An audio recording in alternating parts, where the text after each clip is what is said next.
కొందరిలో దగ్గు ఎక్కువ రోజులు తగ్గకపోయినట్టయితే వెంటనే ఊపిరితిత్తుల క్యాన్సర్ వచ్చిందేమో అని భయపడుతూ ఉంటారు. ఆంకాలజిస్ట్గా ఇలాంటి రోగుల్ని నేను తరచూ చూస్తుంటాను. కానీ కొన్నిసార్లు దగ్గు వెనకాల ఉండే అసలు కారణం మనం ఊహించలేని విధంగా కూడా ఉంటుంది. ఇవాళ అలాంటి కేసు గురించి ఒకటి చెప్తాను.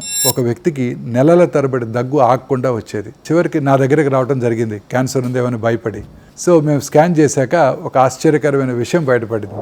అదేంటంటే అతని శ్వాసనాళంలో ఒక చిన్న ఒక్కపొడి మొక్క ఇరుక్కుపోయింది. తిన్నప్పుడు తెలియకుండానే లోపలికి జారిపోయి అక్కడే నెలల తరబడి ఉండిపోయింది. అది ఊపిరితిత్తులకు రాపిడి కలిగించి నిరంతరం దగ్గు రావడానికి కారణమైంది. సో చిన్న బ్రాంకోస్కోపీ చేసి ఆ ఒక్కపొడి మొక్కని ఈజీగా తీసేయగలిగాం. దాంతో వెంటనే అతని దగ్గు కూడా తగ్గిపోయింది, శ్వాస కూడా సులభం అయిపోయింది.